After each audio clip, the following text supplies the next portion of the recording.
before I have to leave you just before 2 o'clock. That's okay. That's okay. What we'll try to, what I really want to try to do now is change the timing because it is affecting a lot of the regulars.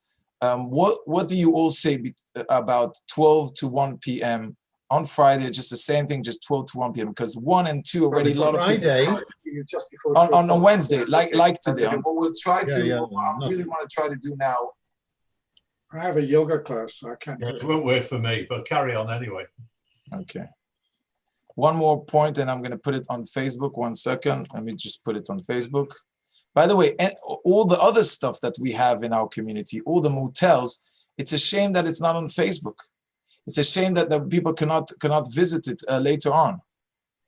I think anyone that does it just links it to his own personal Facebook and puts it directly to the group, Northwood United Synagogue group, and then it just goes on.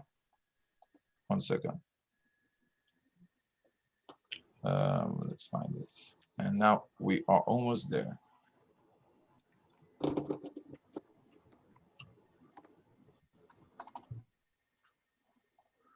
One more minute and we will start. While you're doing that, can I just bring in something insignificant, but which I noticed this morning? At 11 o'clock, we had the 2 minutes silence. And then at 2 minutes past 11, there was the BBC News. And it said, people around the country have been observing a 2 minute silence. It was about 2 seconds after the 2 minute silence. So it must have been the most speedy bit of news recording I've ever heard. They apologised. There was a timing issue and they actually apologised. They said that somebody's watch was wrong and that there was actually an apology. And it was actually a 1 minute silence. Whatever was on the BBC was wrong. And I saw the news later and there was an apology. Oh, right, okay. So you were quite right, very observant. And because I didn't notice. And they said that there was actually an error. Somebody lose their job. So it wasn't very good. Well, what about the United Synagogue? No, it was Yad Vashem had to apologise yesterday because it said Kristallnacht was in November 1939, and then immediately came back to say they got the year wrong. Yeah. Yad Vashem. Everybody's apologising. What about the president of the football union or whatever it is? Has resigned because he said something which was, we can't say or do anything without having to apologise. He said coloured. Okay, so I'll take that note and I will apologize. because really we had 2 weeks of break, and Baruch Hashem, for good reasons, Baruch Hashem. The birth was on Wednesday and the bris was on Wednesday, so 2 Wednesdays. And listen, it wasn't like you gave birth, was it? I mean, yes, I really think, you know. I didn't do part birth. You know. So we were supposed to continue second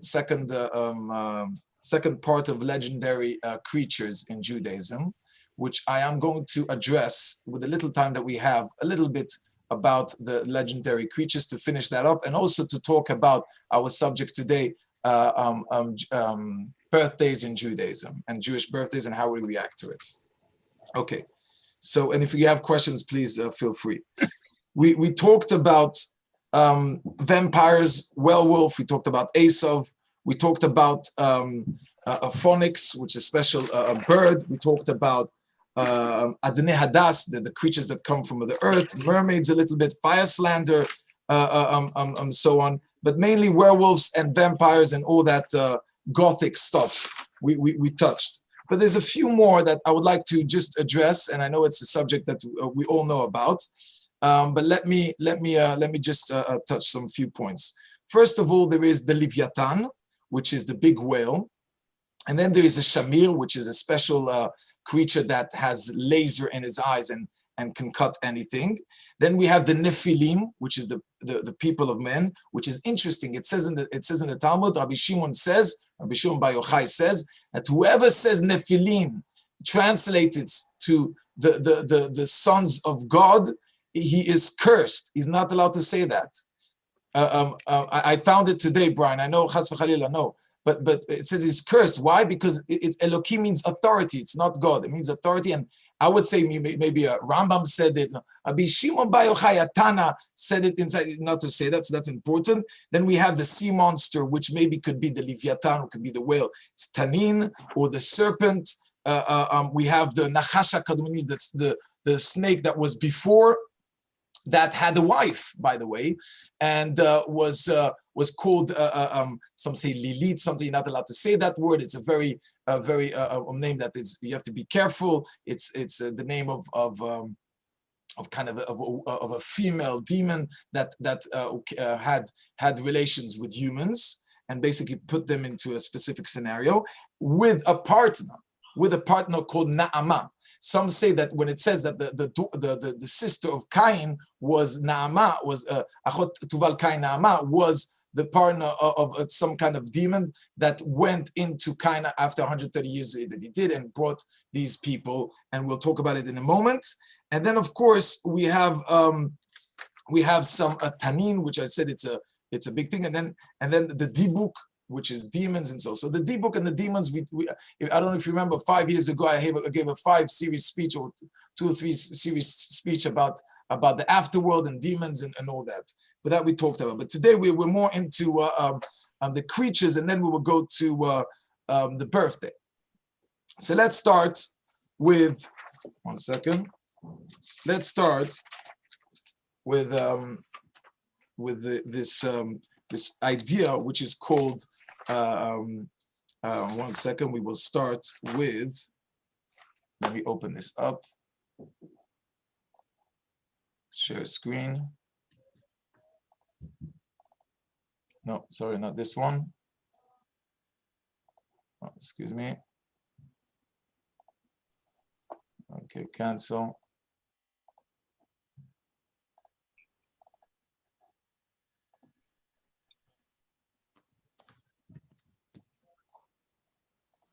Okay, what do we have here?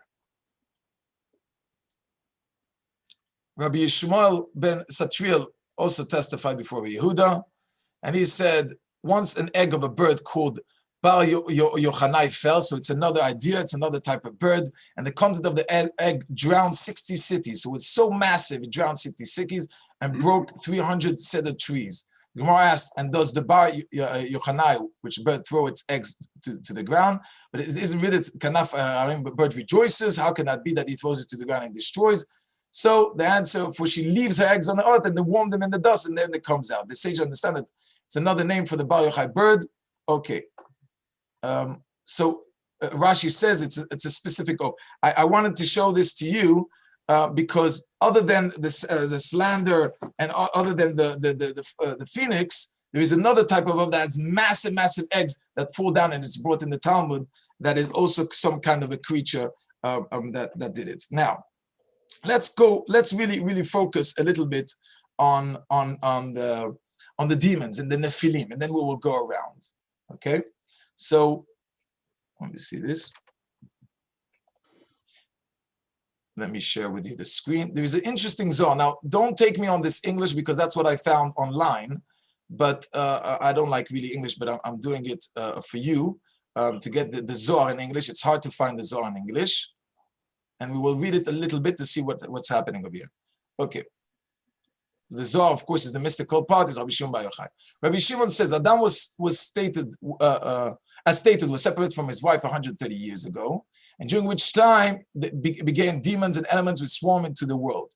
And remember, on the first day, on the tradition is that Adam Arishon had relations with all the creatures in the world, which is all the animals and, of course, all the demons. Now, how can you imagine that? Don't imagine that. It was before the sin, so it's before a different type of form that we see today. And then let's continue. This is Kabbalah, yes? While under the influence of the impure spirit, he felt no desire to go associate with Eve, but after repenting and overcoming his animal prosperity, he became again united with her. As it says, he began his son and his own alike, and they came Cain and Hevel, and then later on Shem, his third son, which we forget about, Shet, his third son, which they came. Okay, observe that the man begins walking around. Let's go. Rabbi Chia said, Rabbi Chia, what signify? How do you say this? Signify the words, and the sister of Tuval Kain was Naamah, which says in Genesis. I don't have it here. That you can read it inside the Parashat Bereshit. Achot Tuval Kain Naamah. What is that? It's a short pasuk. It's a very small pasuk. What is it teaching us? So basically, as you know, in the beginning of the world, no one could make relations with other women. There was no other woman. So Chava and Adam, first they had lots of men, of male and female. So we can see over here already that there is black on white, that there is sisters to Cain and Hevel. Achot Tuval Kain. It says there's sisters to Cain and Hevel, and they had relations and they grew up, and then later on it came cousins and so. But in the beginning, it had to be from the sisters, of course. So, and the sister of Tuval Kain was Naamah. And wherefore was this name given? Why did she give this word Naamah? And to get the process of the power of seducing both human and angelic beings. Human and angelic, which is kind of superhuman. Rabbi Yitzchak said she overcame Azah and Azael, which are two demons, or you want to call it angels of death or angels of evil. Again, everything is from Hashem, but the different things to do. Which is probably called the sons of God. Of course, we can't say that. It means basically angels. Said Rabbi Shimon, she was the protorexic, I don't know how you call that, of all the demons of Canaanite. She was the origin of all the demons of Canaanite. So the Canaanim were all the demons that came from that.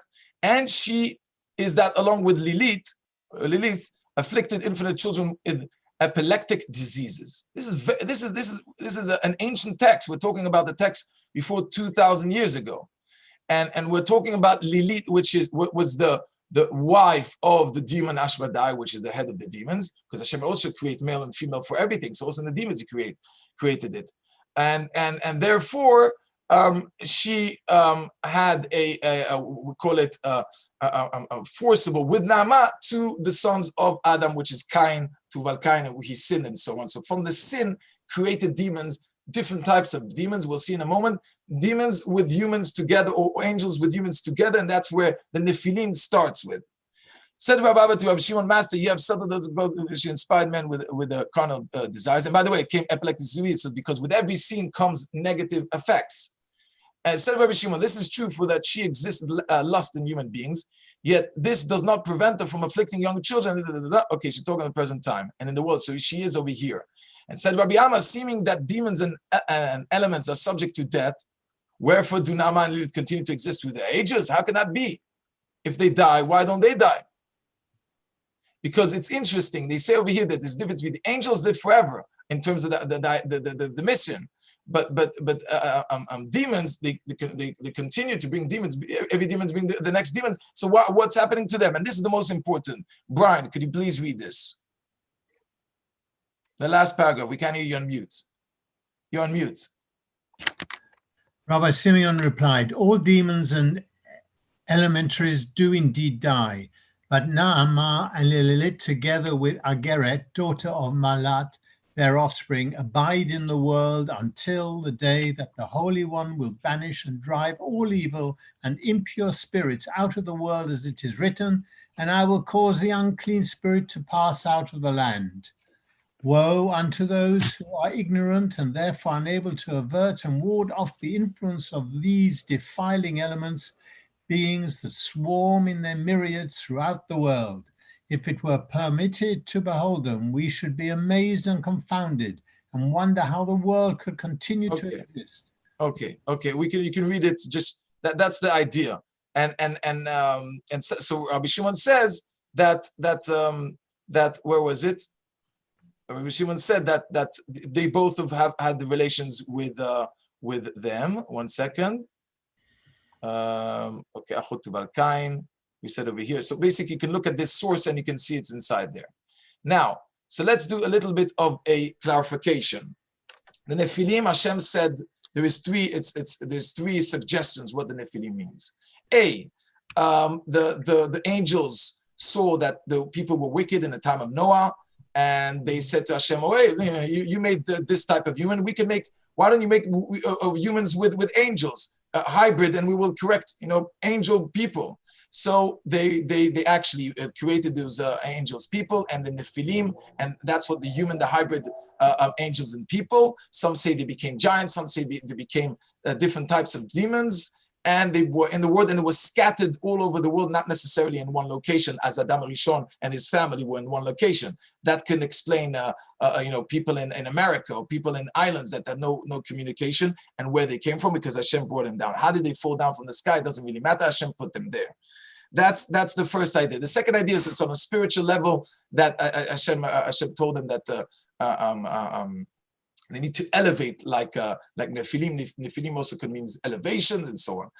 There's explanations about different mystical and spiritual sides, but we like to know that there was physical different people, and then you have the giants and all that are hybrids between man, animal, demons, and angels. That's what it comes about to these ideas. Some say they were distinguished, they didn't continue. Some say they were parts. Some say they still maybe out there, one or two. But basically, they didn't continue in this world more. And that's what we know. And maybe on the mystical aspect, there's much more to that. Okay, Leviathan, it's important. The whale, you all know it. We talk about it in Sukkot. The big whale that Hashem created both. Every I think 70 years or something, they can have relations. But Hashem didn't want them to destroy the world, so the male is there and the female is in a different side of the sea, and they're massive, and they have some spiritual sense to it, because it was the first special fish which have a significance to it. Yeah, Paul, can you put? Yeah, let me just. Oops, sorry. Yeah, I'm just. Okay, I'll put you mute. And it says in time of Mashiach and Olam Haba, we'll eat the meal of it. What does that mean? There's a lot of mysteries about it. Of course, in a spiritual level, we're going to have the Leviathan, but it also explains that all these myths that talk about the snakes and the dragon and everything coming from the sea lion and these images that they saw, because a lot of people sailed through the sea for many, many years and months throughout the sea, and they saw many, many creatures. That could explain the massive, because it says in the Talmud that there was creatures that were maybe a few like the tower in Abu Dubai, in Dubai over there, massive. And it says in the Talmud, some people say no, they're exaggerating. Some people are not exaggerating, but it gives a little bit of a sense where it comes from. And one more point before we finish, because we talked about the Shamir. King Solomon had to create. King Solomon had to create the Bet HaMikdash without metal. How do you create a Bet HaMikdash and the walls and everything without metal, David? How do you do that? You have to use laser. Now, of course, people might say, oh, laser came in after. First of all, King Solomon was the smartest person in the world. And there's a whole idea of why he used what he used, and why is it that he could have used technology, didn't use technology, and all that. That is a different subject. But he had the access. It says also special chicken. There's many tales, and he was in debate with Ashmedai, with the head of the demons, and he took his place. Just look at the midrashim about, not only midrashim, but it's also brought in the Tanakh about King Solomon. Fascinating. But there's one element that he needed, which is cutting the Bet HaMikdash without metal. And there comes our hero, the Shamir. The Shamir is a small snail, a small whatever type of snail that gazes and comes from. There's a nice a cartoon, I think, that they have these snails that burn with their eyes. Anyway, you can see. You can see in the films. I don't suggest you to watch it, but in Amazon there's The Boys, very vulgar but they have their heroes, and in the heroes, one of them is Blazing Beam, from X-Men, and that comes from this myth. All the heroes comes from the myth, comes from things that happen, and this Shamir was there, and it was cutting, and he had a relation, because he can talk to all the animals in the world. So Shlomo HaMelech can talk to him and tell him exactly what to do, and he prepared everything. So that was the Shamir. Just to mention, they say that today we don't have the Shamir, or it got lost, or it's somewhere out there that B'ezrat Hashem when Mashiach will come, we'll see it. But today we don't have access to the Shamir. Ad Kan, up till here, if there's any questions on Magistical Beast, and believe me, you can see with my speech is so much to talk about each subject, but it's just a highlight of what we were learning. Okay, now let's go to birthdays. The first mention, first of all, happy birthday to myself, which will be on the 13th of November, which is in 2 days, the English birthday. And the reason why I'm mentioning my English birthday too is because we're going to talk about it in a moment. Is there a significant for English birthdays? Okay, let me just take this out. Where are we over here? Mishnah, Jewish birthdays. Okay. Okay, so our first, we can call it, do you see clearly, by the way? Everyone sees clearly? That's good. Okay. Our first... Can I just interrupt you before you Yeah. get up to this? It's probably the right time to ask. Yeah. Where is all the information and stories and writings about the mythical creatures that you were speaking about in the earlier part? So, This Baruch is Hashem, Hashem created Google, and you can Google everything today, and Yeah. you'll see the sources, but you have to look at the sources because there's a lot of Christian sources and a lot of fake sources. But you Yeah. go over there, it's mainly based on Talmud and Talmud Yerushalmi and Babylonian and Jerusalem, mainly based on Midrash and so, like Yilkut Shimoni and all the Midrashim, the famous Yilkutim, and also later on you can see sources. But yeah, you just have to look at the footnotes and you'll get to the sources. Sorry to interrupt. Yeah. No, perfect. Again, one of the reasons, you see, we're living in a very, very advanced culture. So one of the effects of a lecture, of face-to-face Zoom, and not just a recording, is actually, first of all, the Q&A to get in and to understand, but mainly because there is all the information out there, and this the role of the rabbi is to pin out what is good, what is not good, and to separate and to sieve, I think you say, I don't know how you use the right word, but to focus on what is truthful and what is not truthful. Okay, so coming back to the birthday, we all have this, yeah. We all have our birthdays. Some people like it, some people don't. Some people like to have lots of gifts, and some people say, "No, don't talk about me." Okay, but we all have a birthday. We're all the humanity have a birthday. We all were born in a specific day, and when we want to celebrate that day, we look at the sources, and the first source is Pharaoh. Pharaoh was the first in the line, even though there's no first and after in the Torah, everything is in one. But the first time we see birthdays, of course, is with Pharaoh, with Joseph came out because it was his birthday, so he was doing a celebration, and he was, Chanina, he was letting people out of prison. How do you say Chanina? I don't know. When someone takes out of prison, he gives like a pass over to people to go out of prison, and also it was a day, as it says, it was a day of how do you say it? A day of celebration, but also avodah zarah. Also idolatry. So they used to make Pharaoh, of course, he was the idol. We all know that. He made himself as an idol and the creation of the idolatry. And there, later on, there was every generation, his king, their king had a birthday of the king's birthday and the birthday of when he was anointed to become a king. And also the coins, and there's many Talmuds and disputes about how to understand when the day starts, when the year starts in Rosh Hashanah and so on. But we all know it starts from that day. Let me just pass this over. Sorry, 1 second on the spies. Okay. I don't know why it took me the whole thing.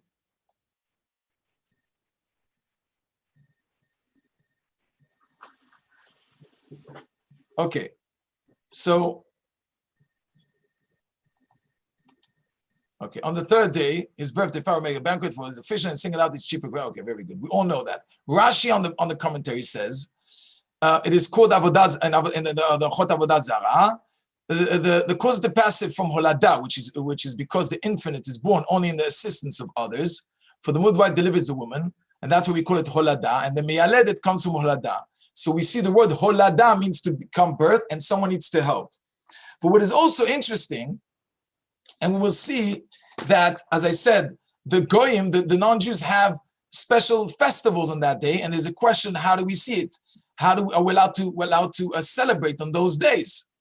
Are we or we're not allowed to celebrate on the day? The Mishnah says these are the festival idolaters. You're not allowed to do anything on that day. You're not allowed to celebrate. So, if that's so, and all the core of birthday came from the non-Jews. Where does Judaism see birthday? Where can we celebrate it? Is it a non-Jewish thing or it's a Jewish thing? Okay. It says over here, Hanan says when the verse says, behold, your days approach, you must die. And then it says, behold, because in Greek they call 10. Where is it? And the Gemara discusses three years. 4 periods of times. When you're 20 years old, when you're 50, when you're 60, and when you're 70. Now, everyone knows that when you're 20 years old, you have a judgment on yourself, and Hashem checks, you change between judgments between man to man, and then you go to man to God. And Hashem judges you from the age of 20. That's why we say karet, the chorus comes from the age 20. And that's why if you pass that night without sin, without dying, you do a celebration. So there's starting to hear something about celebration on your birthday. So when you come to the birthday of 20, you're still alive, you do a celebration. The same thing is 50, especially 60 and 70. It says that 70 and 60 is a person if he's supposed to die, that it means he dies at 60, but if he surpassed that means Hashem judged him for favor and he needs to do a Yom HaTava. We don't say a bracha. Some people do a shechianu with a fruit, or shechianu with some kind of a new suit, some kind of a celebration that you are alive until that age, because Hashem didn't judge you on death. That means Baruch Hashem, you did teshuvah or whatever, you don't deserve death. So that's first idea about celebrating the birthdays. Okay. There is Aderet Shlomo, Der Sicha, a rabbi that brings down that he was very angry that people used to say to them, happy birthday, because it's a goyish thing. It's when power was born. And also the Elazar Munch explains that you shouldn't do it, and it's only the minhag of the non-Jews. They have a link to the mazel. We don't have a link to the mazel on that day. It says that the goyim have a link. That's why Pharaoh did a big festival, because on that day he had his energy, his power, his specific, I don't know how to say it in English, but benefit or the reason why he was created on that day was a specific mazel that gave him the power. We need to understand that in the world there is mazal, there is nature, there's this the circulation, the circulation of mazalot of how do you say mazal? Ian, I need your help. Mazal. You're on mute. Good Sorry? fortune. Fortune and how do you say mosaic? No mosaic. Luck, isn't it? No. You know, in the end of the. And the end of the thing with all the months and the stars, and it means about the scorpion and the zodiacs. Zodiac. Okay, so all the zodiac and the luck and the mazal is connected to the power of that human being as an individual, and that's what we learn from Pharaoh.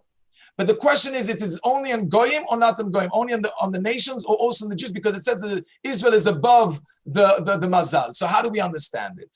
The second time where we see this being addressed is actually with the fight with Amalek, with Amalekites. Amalekites send their troops and pick their troops, that every person that was in the troop was his birthday, in order for their luck to be significant, in order to fight the Jews.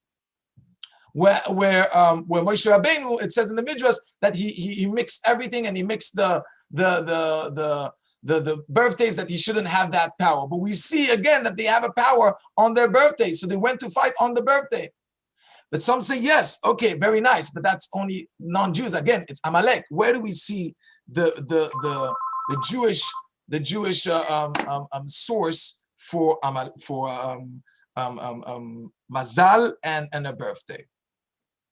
So there's a Yerushalmi, Jerusalem Talmud. The Jerusalem Talmud says that the day of the birth of that person, his mazel is controlling, and and he helps that person on that day. Okay, and he can go to fights and so on. So the mazel is helping. It says in the Yulkut Shimoni, which is a midrash, also in the Yerushalmi, Lo b'mera adam nofel. A person doesn't fall down on his birthday, so he has special powers. Now, I know also other people, and the Ben Ish Chai brings down, and the Chabad Rabbi, and many sources, late sources say that a person has a power on his birthday. אני אדבר איתך עוד שנייה, אני באמצע שיעור. כן, נגמר עוד 15 דקות, ביי. Okay, bye. And that's what they do. The Rabbi Zerbib says that the person has this special power, and he has some kind of spiritual powers on his birthday. 1 second, where was I? And there is a story, and they bring a proof from a story. There was a story of Rabbi Eliezer. Let me see if I have it in my notes. Rabbi Eliezer was introduced by the other rabbis, and it says over here, we said that it's 18 days with a karet. 1 second.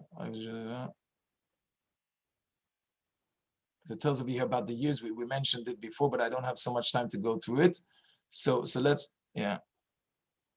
So it says that they called Rabbi Eliezer and they made him a rabbi, and then suddenly he had white hair in his beard. We say it on Passover. He was 7 years old. We know this from the Passover Agadah. But it says on that day, what is on that day? The rabbis explain on that day means on his birthday, he had special powers. And therefore, because on that day he had special powers, we see from here that there's atzlacha, there's luck that he became the rabbi, and therefore we learn from it. Okay?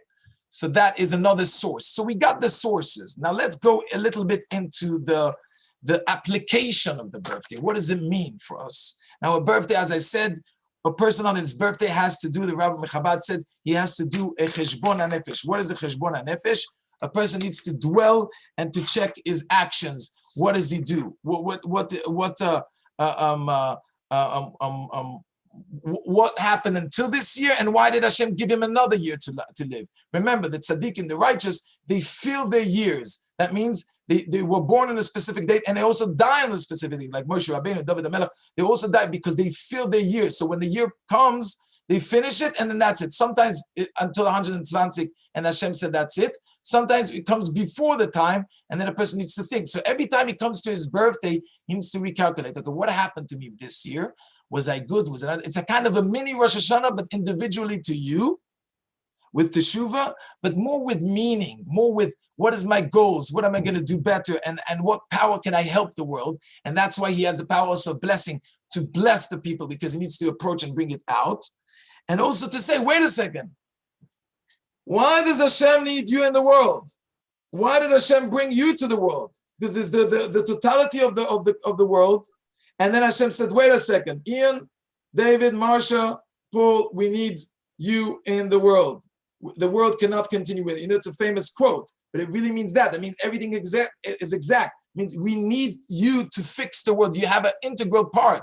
You know, Rabbi Sachs, we talk about Rabbi Sachs, that he's fixing the world in his way, but also we do. We all have.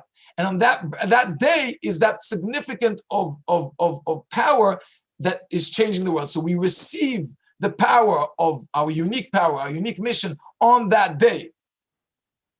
Now, the Rebbe Milubavitch says that in Judaism there is a significance. There is a significance. How do you say it, Ian? Sorry. I can't hear you. I can't hear. Significance. There is a significance in time and space and the I, individual. Where do we learn it from? We can take an example from Yom Kippur, the holiest day and the holiest place, the Kodesh HaKodeshim, with the holiest person, Aaron HaKohen. He, boom, asks for Teshuvah, and Hashem answers the prayers. Same thing as well. Thus, in a specific date of time, and in as my example, 13th of November, or in the end of Yud Aleph, in the twilight or the sunset of the 11th and the 12th of Cheshvan, I was born 34 years ago, and in a specific time in Jerusalem, in a specific hospital. So we have the time and the space and the person, and we connect it to the time, which is, of course, time and space is connected to the cosmos of a mazel, which is a time and space, and we elevate it with our neshama, which is Jewish neshama, beyond time and space. But we use the time and space to direct us, to give us the energy, the power, the character that I have, the specific benefits that I received from Hashem. Of course, Baruch Hashem, a healthy body and a specific character of mind, specific character of feelings and devotion and skills, and all that come together on that time. We can learn from that moment after dwelling inside the personality, see the attributes and the elements and the, how do you say, jokers, or the special powers within us, unique powers within us to make the world a better place. So with that, when we celebrate the birthday, yes, we don't celebrate it like the Goyim or like the nations that believe that they have suddenly a superior power on that day because they are connected or they are leaning on the mazel. No, we're not like, we don't lean on the mazel, we lean beyond the mazel, but this is the point of it, this is most important.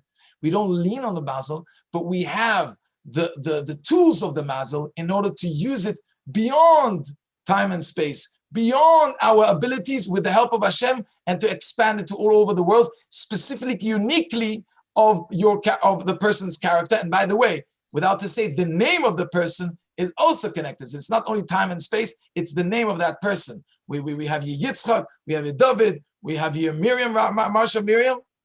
Yes? No, not Miriam, I can't hear you. Sorry, I always forget. What's your Hebrew name? Sima. Sima.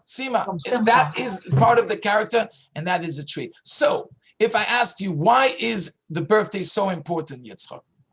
Why should a Jew celebrate his birthday? What would be the answer?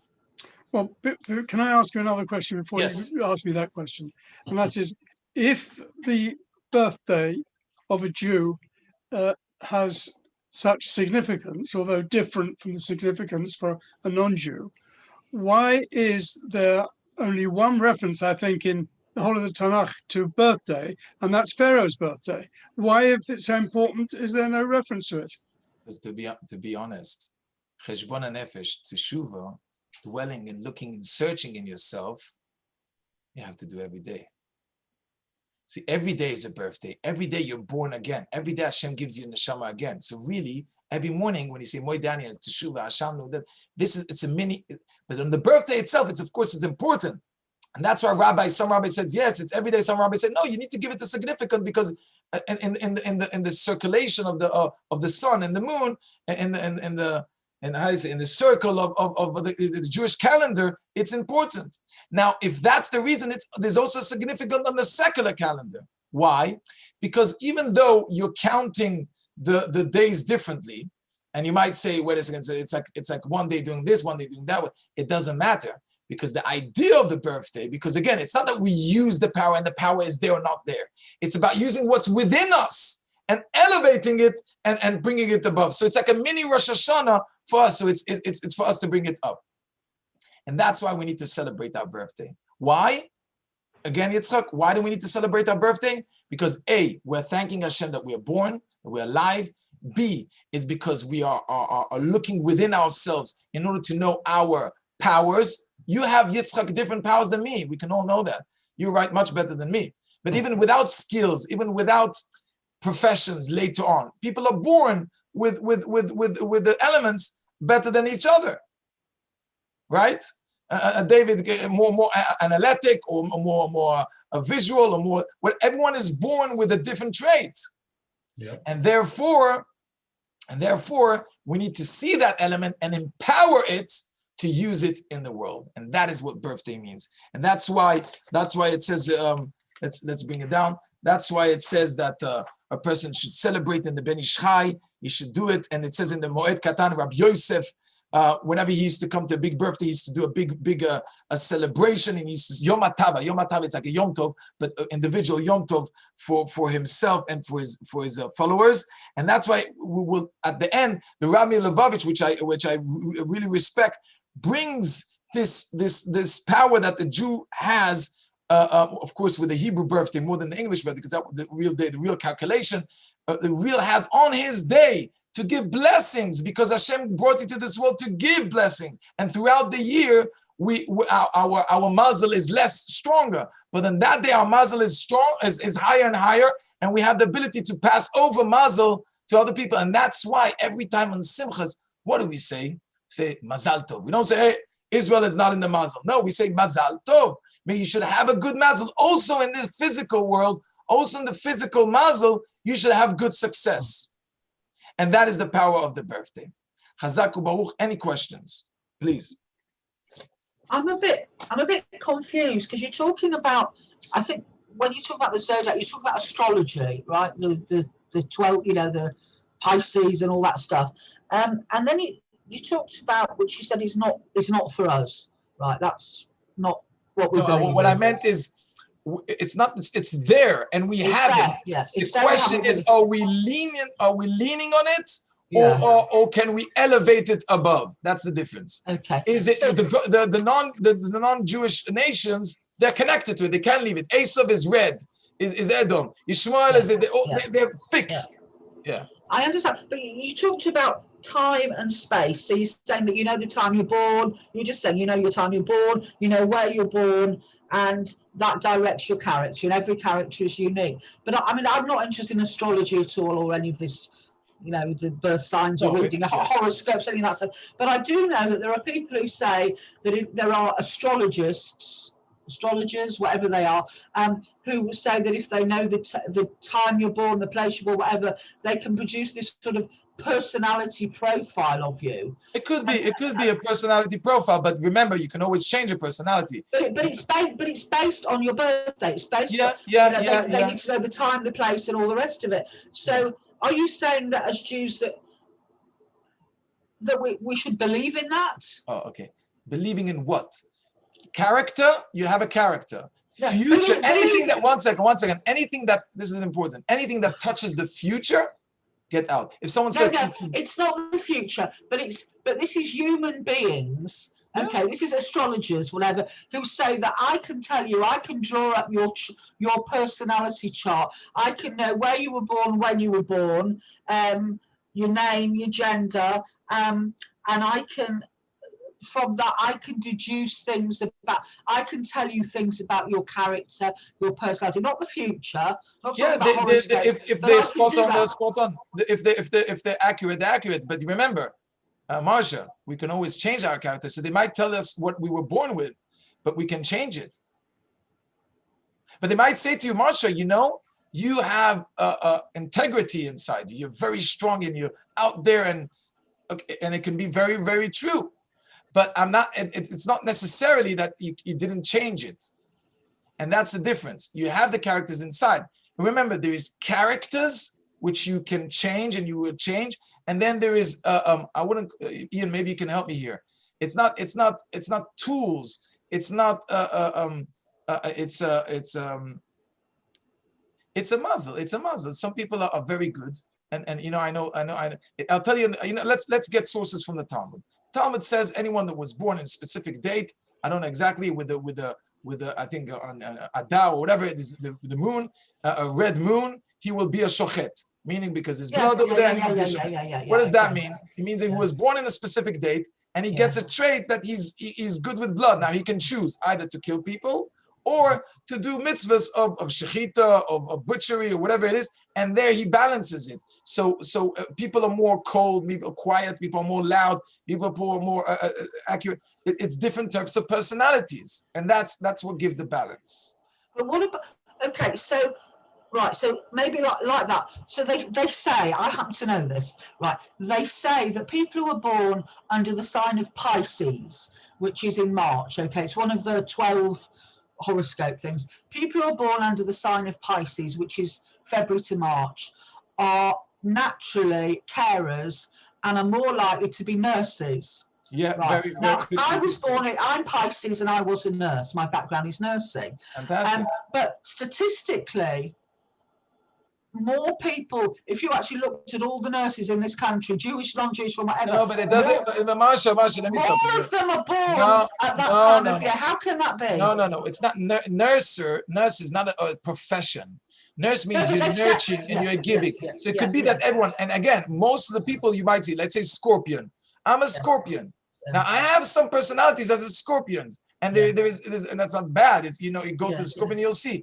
Each one has a catch, and it's very, very to the point. It's very on the same direction, but it And doesn't can mean in the detail exactly. But can we believe that? Because Yeah. I know that statistically, if you took all the birthdays of all the nurses in this country, more of them are born under Pisces. Let me tell you that, Marsha, let me tell you like this. Believing in Judaism, this is very, very important.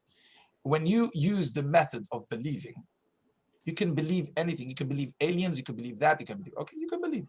A, what is it based on? B, what does it implement? If that belief tells you to worship gods, then no. But if that belief tells you, okay, what are you saying that you're a nurse? Okay, when I hear that in the morning, I feel so good. And then I go out and I do mitzvahs and I give to the people because I heard fantastic. If that gives you that, you want to believe that's you, then do it. If it's reality or not reality, it's up to your hands. You can be a nurse, you can be a wicked, you can be great, you can be anything you want. But if it helps you to become a better person, that is the ends mean. And that's what changes everything. And that's why we believe in Judaism that we are above the mazal and we can change our mazal. We can change our characters in any way that we choose to. And really, to be honest, I saw some people are very accurate, some people zodiac or whatever, but in the basic, they're right. And in the time of the Talmud, they had it a lot. Look in Pharaoh, and I'll finish over here. Look with Pharaoh, he asked all his astronomers or whatever you want to call it, to look in the sky, what does it mean? And he saw this blood, and someone like Moses is going to come soon, and So they saw that they had it. It's a skill. The same way there is technology, there is also astrology. But we believe we as human beings can change everything. Chazaku Baruch. Thank you so much, and we'll see you next week, Bezat Hashem, on our first. Thank you. On our first series of prayers, Bezat Hashem. Thank you.